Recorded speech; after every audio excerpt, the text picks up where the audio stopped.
Rothschild ailesinin hikayesi, modern bankacılığın, uluslararası finansın ve küresel servetin bir imparatorluktan çok bir soyadından nasıl doğduğunun öyküsüdür.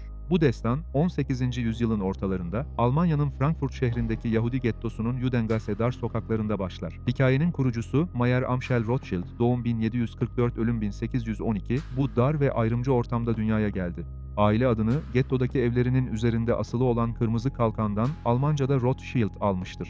Mayer Amschel, genç yaşta babasını kaybettikten sonra finans ve ticarete olan erken yeteneğini göstermeye başladı. O, sadece bir tüccar değil, aynı zamanda antik sikkeler ve nadir paralar toplayan tutkulu bir koleksiyoncuya dönüştü. Mayer Amschel'in ilk işi bir tür aracı ve koleksiyoncu olmaktı. Sadece sikke alıp satmakla kalmadı, Avrupa'nın soylu ve varlıklı aileleriyle, özellikle de Hesseli Prens William ile güçlü ilişkiler kurdu. Prens William, Avrupa'nın en zengin yöneticilerinden biriydi ve servetini askeri birliklerini kiralayarak elde etmişti.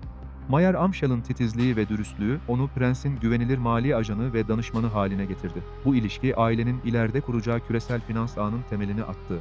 Ancak Mayer Amschel'in gerçek dehası yalnızca aracılık yapmasında değil, dönemin en büyük finansal sorunlarından birini fark etmesindeydi: uluslararası sermaye transferi.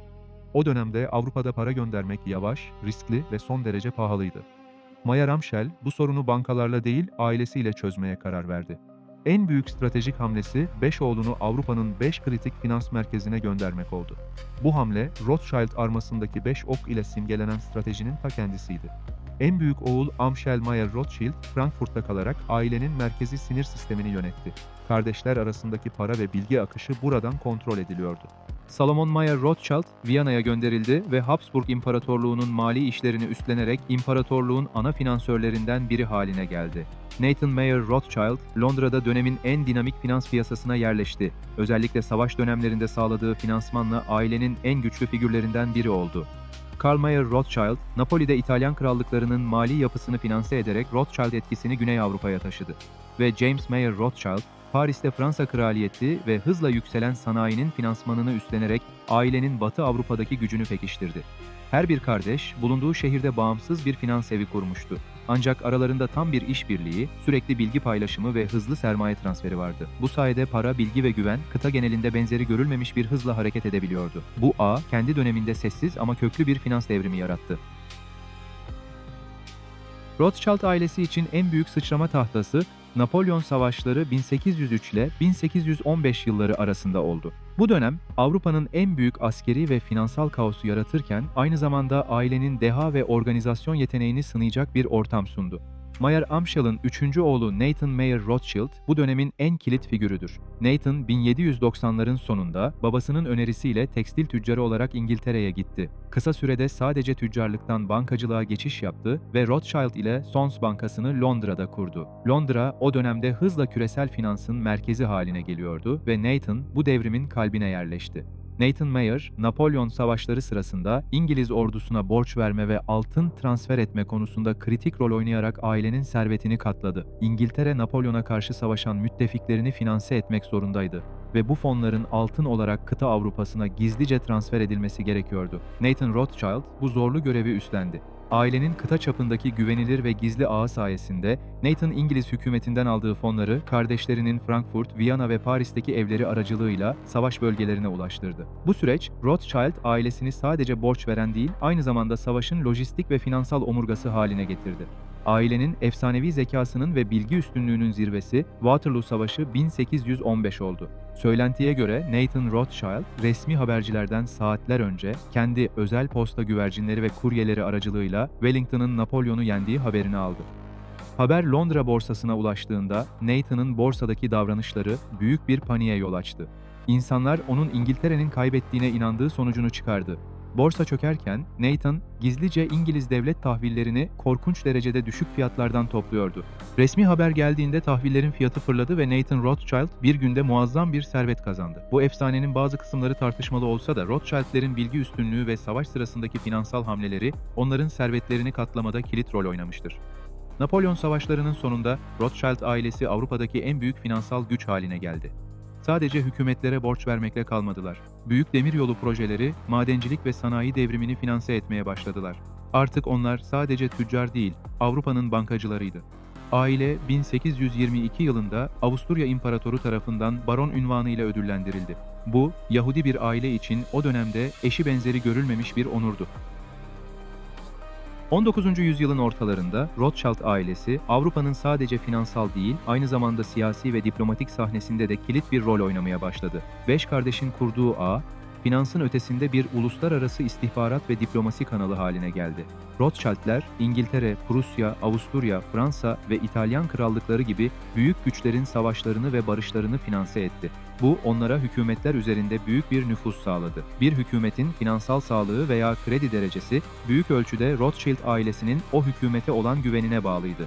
Bu durum, ailenin Avrupa'daki barışın dolaylı koruyucusu rolünü üstlenmesine yol açtı. Çünkü savaşlar, borç verdikleri ülkeleri iflasa sürükleyebilirdi. Rothschildler, hükümetler arası savaşları finanse etmelerine rağmen istikrar ve barışı tercih ettiler. Çünkü savaşın uzun sürmesi, borç verdikleri ülkelerin geri ödeme kapasitesini düşürüyordu. Onların gücü, Avrupa diplomasisini dolaylı olarak etkiledi. Rothschildler, demiryolu çılgınlığını ve sanayi devrimini finanse eden ana güçlerdendi. Fransa'daki demiryolu ağlarının inşası, maden şirketlerinin kurulması ve Süveyş kanalının daha sonraki kuşaklarda finansmanı gibi büyük altyapı projelerinde önemli rol oynadılar. Bu yatırımlar ailenin servetini daha da sağlamlaştırdı ve Avrupa'nın ekonomik entegrasyonuna katkıda bulundu. Rothschild ailesinin servetlerini korumak için uyguladığı en önemli stratejilerden biri aile içi evliliklerdi. Aile, servetin dışarıya sızmasını ve iş sırlarının rakip finansörlere geçmesini engellemek için genellikle kuzenler arasında evlilikler ayarladı. Bu uygulama, ailenin soyadını ve servetini 19. yüzyıl boyunca güçlü ve birleşik tutmalarına yardımcı oldu. Ancak bu, ailenin gizemli ve kapalı imajını da pekiştirdi. Rothschild ailesinin görülmemiş finansal gücü ve Yahudi kimliği, yüzyıllardır süren antisemitik komplolara ve efsanelere yol açtı. 19. yüzyıldan itibaren Rothschildlerin gizlice dünyayı yönettiği, tüm savaşları finanse ettiği ve tüm hükümetleri kontrol ettiği iddiaları popüler kültürde ve siyasi eleştirilerde yer buldu. Bu efsaneler ailenin gerçek gücünü abartırken aynı zamanda Avrupa'daki antisemitizmin de bir yansımasıydı. 20. yüzyılın başı Rothschild İmparatorluğu için bir dönüm noktasıydı. 1. ve 2. Dünya Savaşları ailenin Avrupa'daki gücünü test etti ve servetlerinin bir kısmının parçalanmasına neden oldu. Savaş, Rothschildlerin finans ettiği imparatorlukların Avusturya Macaristan, Rusya çöküşünü hızlandırdı. Özellikle Viyana, Napoli gibi ailenin bazı merkezlerinin önemini azalttı.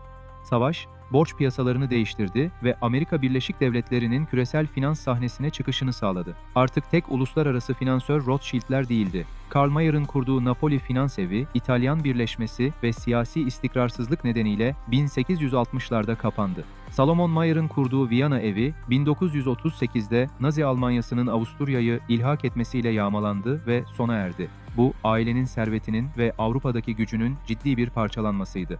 Rothschild'in Viyana Bankacılık Evi 1938'de Nazi Almanyası tarafından yağmalandı ve aile üyeleri kaçmak zorunda kaldı. Bu, ailenin Avrupa'daki gücünün önemli bir bölümünün kaybolmasına neden oldu. Geriye kalan Londra ve Paris kolları bankacılık stratejilerini yeniden yapılandırdı. Eskiden devlet tahvili ihraç etme ve büyük hükümet kredileri verme gibi geleneksel yöntemlerden ticari bankacılık, varlık yönetimi ve kurumsal danışmanlık gibi modern finansal hizmetlere geçiş yaptılar. Bu, ailenin hayatta kalmasını ve 21. yüzyıl finans piyasalarında alakalı kalmasını sağladı. Rothschildler, servetlerini sadece finansal sermaye olarak değil, aynı zamanda kültürel sermaye olarak da kullandılar. Ailenin üyeleri Avrupa'nın en büyük sanat koleksiyonerleri oldu. Paris ve Londra'daki konakları, sanat eserleri, mobilya ve değerli objelerle doluydu. Bu sanatsal miras, ailenin zenginliğini ve gücünü sembolize etti ve onlara Avrupa aristokrasisi içinde sosyal kabul sağladı.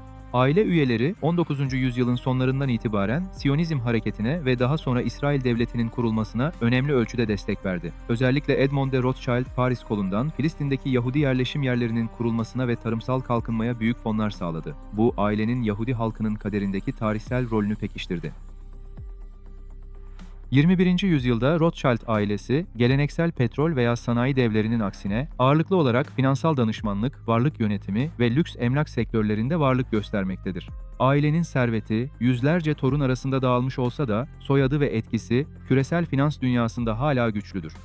Ailenin Londra ve Paris'teki ana bankacılık kolları, 2000'li yıllarda birleşerek Rothschild ile Co. adı altında tek bir kurumsal finans danışmanlığı şirketini kurdu. Bu şirket, günümüzde dünyanın en büyük şirket birleşme ve devralma işlemlerinde ve devletlerin özelleştirme projelerinde üst düzey danışmanlık hizmetleri sunmaktadır. Bu, ailenin hala küresel finansın en tepesindeki bilgi ve güven ağını koruduğunu gösterir. Günümüzdeki ana şirket, Rothschild ile Co., uluslararası kurumsal finans danışmanlığı ve varlık yönetimine odaklanmıştır. Artık hükümetlere doğrudan borç vermekten çok, birleşme ve devralma işlemlerinde danışmanlık yapmaktadırlar. Ailenin en tanınmış miraslarından biri de şarap endüstrisindeki yatırımlarıdır. Bordo bölgesindeki ünlü şarap imalathaneleri Chateau Mouton Rothschild ve Chateau Lafite Rothschild, dünyanın en prestijli ve pahalı şaraplarını üretmektedir. Bu, ailenin ismini sadece bankacılıkla değil, aynı zamanda lüks, kalite ve kültürel mirasla da ilişkilendirmesini sağlamıştır. Rothschild'ler, sanat, bilim ve çevre alanlarında da aktif hayırseverlik faaliyetlerini sürdürmektedir. Kurdukları vakıflar, kültürel kurumları desteklemekte ve özellikle Orta Avrupa Yahudi tarihini korumaya odaklanmaktadır. Ailenin 19. yüzyıldaki gizli gücü ve soyadının kendisi, hala sayısız komplo teorisinin merkezinde yer almaktadır. İnternet çağında bu efsaneler daha da yayılmış, ailenin gerçek finansal gücü ve etkisi abartılarak küresel siyasi olayların arkasındaki gizli el oldukları iddia edilmektedir. Bu, ailenin yüzyıllık tarihinin bir parçası olmaya devam eden, maliyetli ve yıkıcı bir mirastır. Rothschild ailesi bir imparatorluktan çok bir finansal sistemin kendisini yarattı. Onların hikayesi, paranın küresel çapta nasıl çalıştığını, bilginin finansal piyasalardaki rolünü ve acımasız rekabetin metodik bir aile stratejisiyle nasıl yüzlerce yıllık bir güce dönüştürülebileceğini gösteren modern finans tarihinin en büyük dersidir.